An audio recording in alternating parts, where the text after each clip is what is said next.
This is a continuation of the point we have stopped on, 2.3, the American Civil War, that is grade 10, unit 1, and the last part, which is part 3. And I want to remind you just to subscribe and share this video to those who are in need of the lesson of grade 10 history. Okay, American Civil War. Prior to my presentation about this U.S. Civil War, let me remind you that you have learned it in grade 9, the American War of Independence.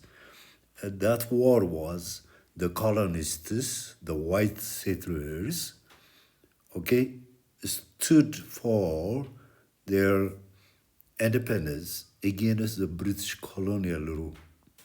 Okay, the whites, following the footsteps of Christopher Columbus, there were whites who migrated to the New World in America from parts of Europe, of different nationals there were. So these are already settled there, and they ran their plantation farms in the south. Therefore, the British government had imposed all the colonies of America, in number 13 British colonies we call them. So Stamp Act, Sugar Act, these were the acts imposed from British government on American colonists, or the 13 British colonies. In opposition to that, a question of independence started, and Britain was finally defeated and driven out of the soil of America. And America, since 1789, was united and created what is called the United States of America under its first president, George Washington, with its constitution, for which by which America gets proud of. But that constitution lacked one thing. That was the question of slavery. They didn't abolish. Officially, they didn't abolish the slavery or slave trade. Therefore, that was the point, the question that brought all Americans to come to a war. This could be said as a war between whites, the whites in the north of USA and the whites in the south of the USA. Okay, let's go through it. Here, which I have explained to you, after it won its independence from Britain in 1783, the USA developed economically at a relatively faster rate. The colonists made expansion westwards beyond the Allegheny Mountains. They cultivated lowlands, exploited mineral. Okay, that is it, which I have explained to you. Now, the time when, before the start of the war, here it is the war period, 1861-65. Now, let's move to the cause of the Civil War. The basic one was economic difference. You see, let me show you here. Okay, the blue color as arrowed by the blue color here. Okay, the blue color.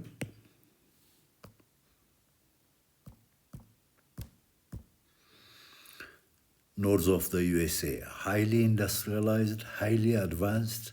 There were railway transportation in the north of the USA. Commerce was highly advanced. Urbanization was widespread. So there was a kind of liberal thinking even in the North, modern thinking.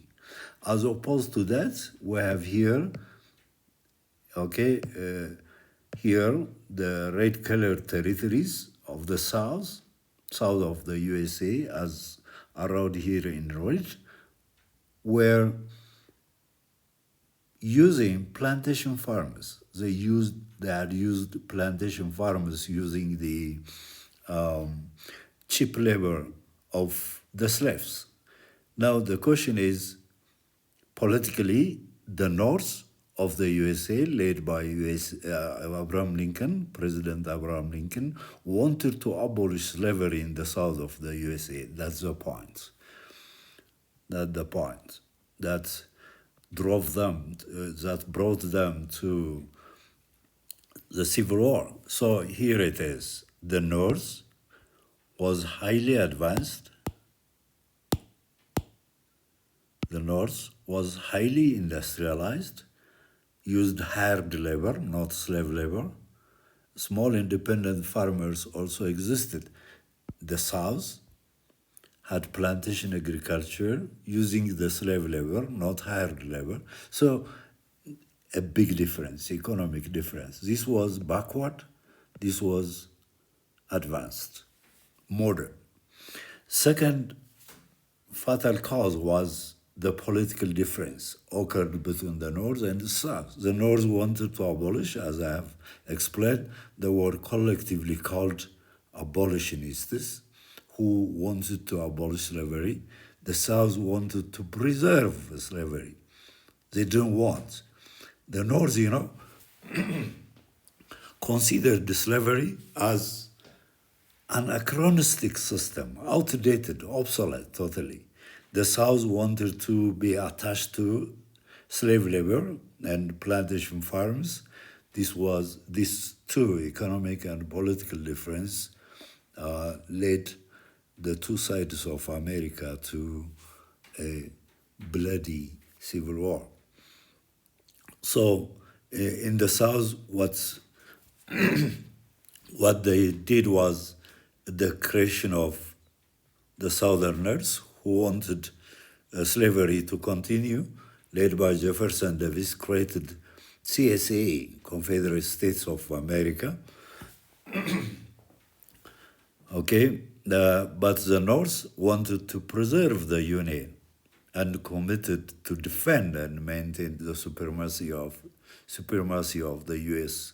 Constitution. So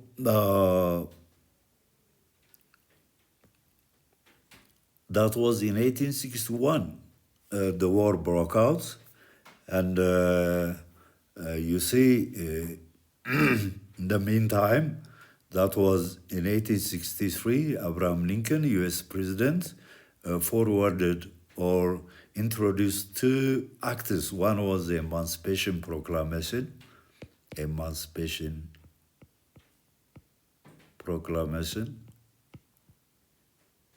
that gave full rights, human rights for the slaves in the South, Emancipation Proclamation. It was an act, proclamation. And same time, Homestead Law.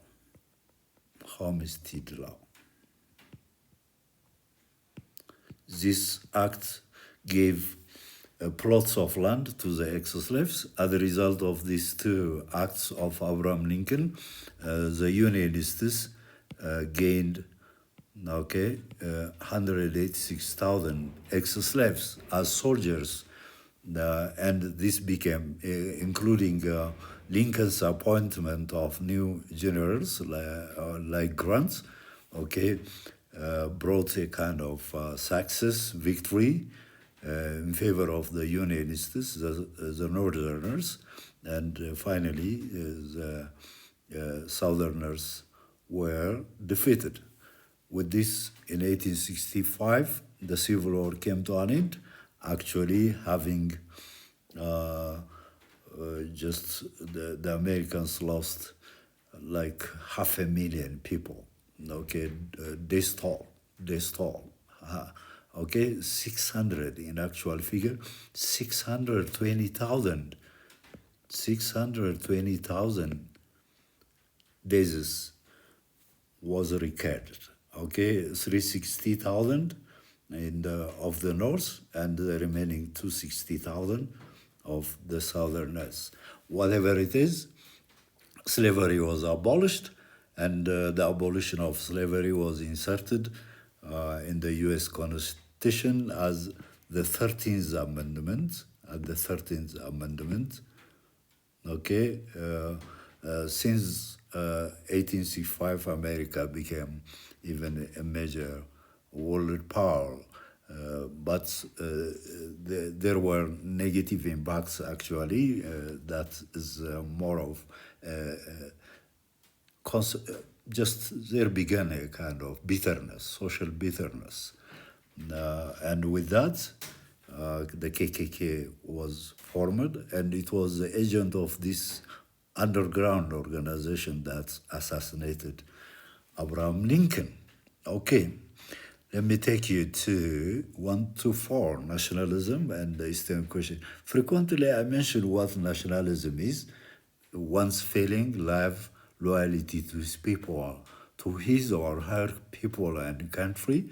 It shows, it refers belongingness of somebody to his nation, to his land, to his homeland.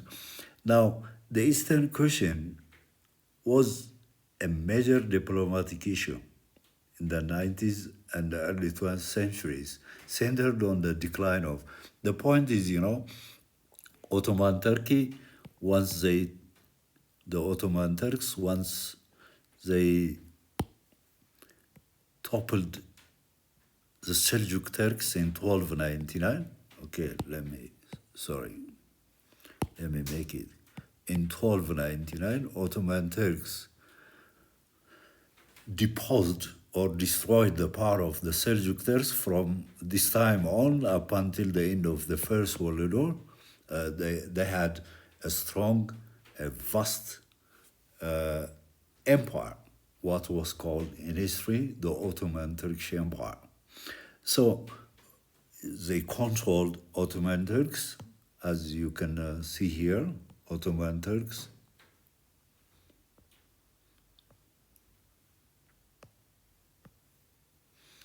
Here is Ottoman Turkey. All these territories, the surrounding, including Greece, we call this the Balkan Peninsula. The Balkan Peninsula. This area is called in history the Balkan Peninsula. It includes Bosnia, Montenegro, Macedonia, Greece, all this were under the Ottoman Turkish colonial yoke. Therefore, now the point is, you see,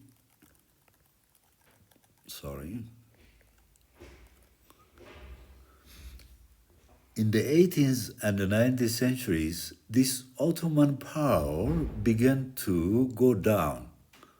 Okay, Ottoman Turks were losing their power, their hegemony, their greatness, their military or economic greatness.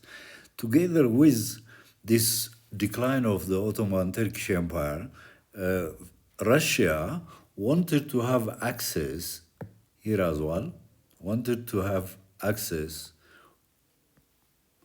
along the, she wanted to have access in the Black Sea as well as the Mediterranean Sea. Russia is here.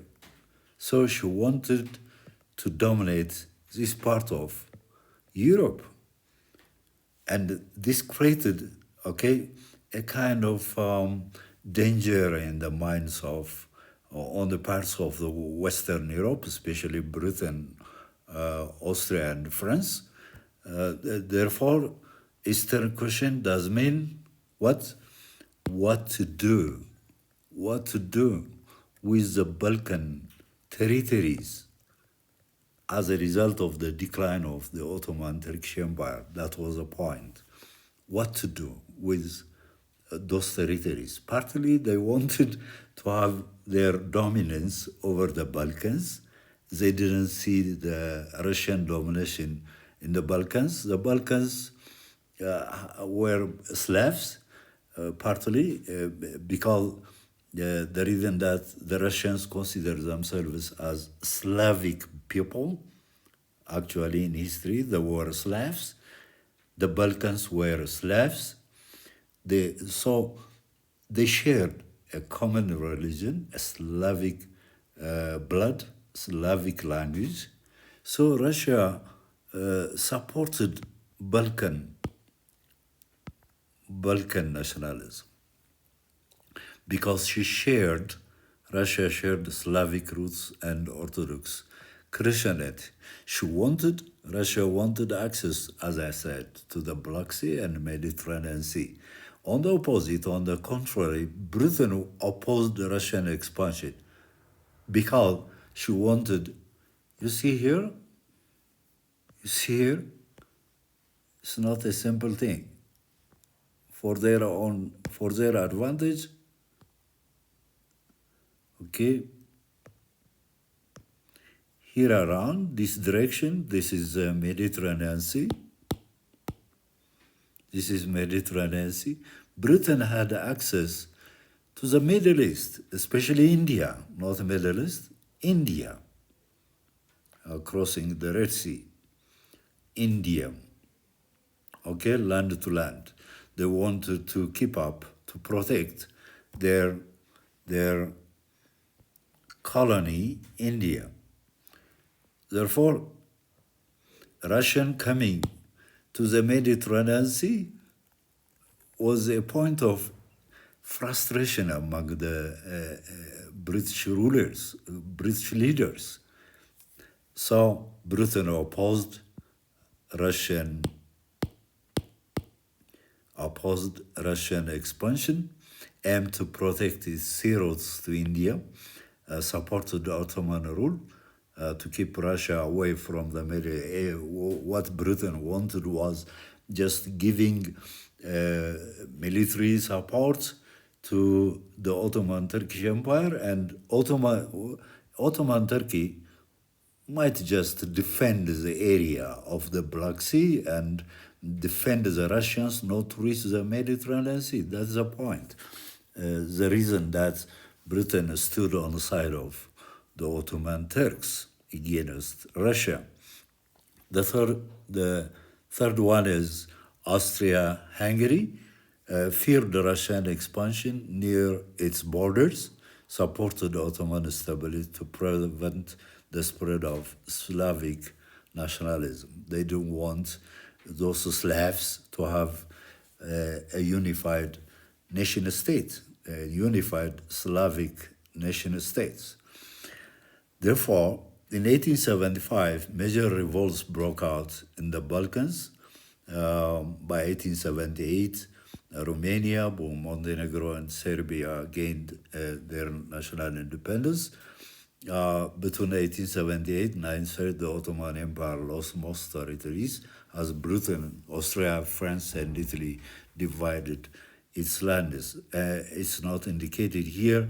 Austria-Hungary, controlling Bosnia, angered or caused indignation among the Serbs.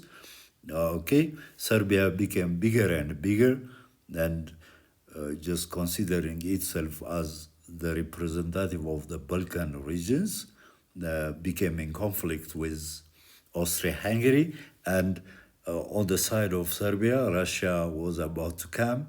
On the side of on the side of Austria-Hungary, Germany was to come, and with this situation led European countries to the First World War.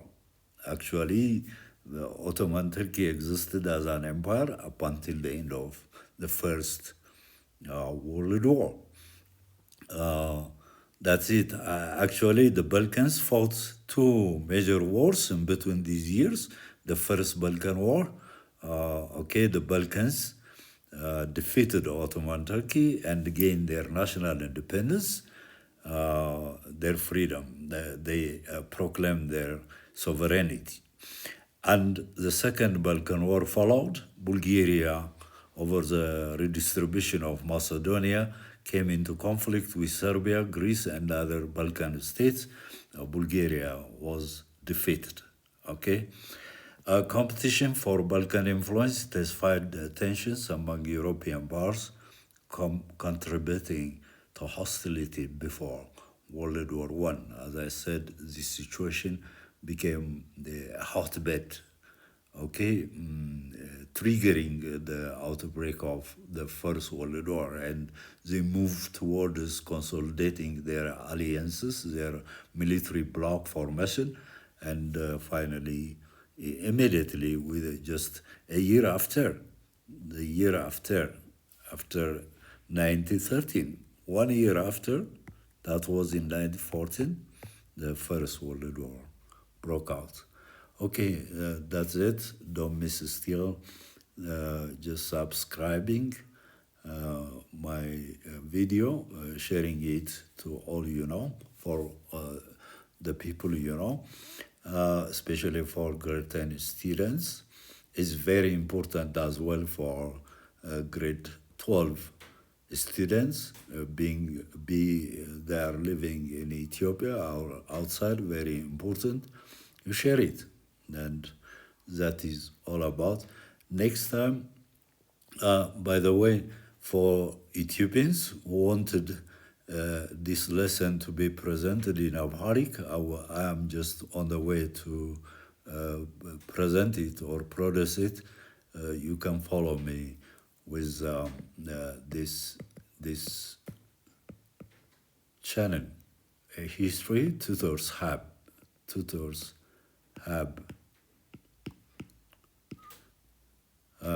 grade 9 to 12. You can find me and try to visit Telegram. Okay, I uploaded the first unit, and generally I will move forward, just presenting you grade 10 history, unit 2, unit 3. We'll move this way. For now, thanks for listening. Thanks too much. That's it.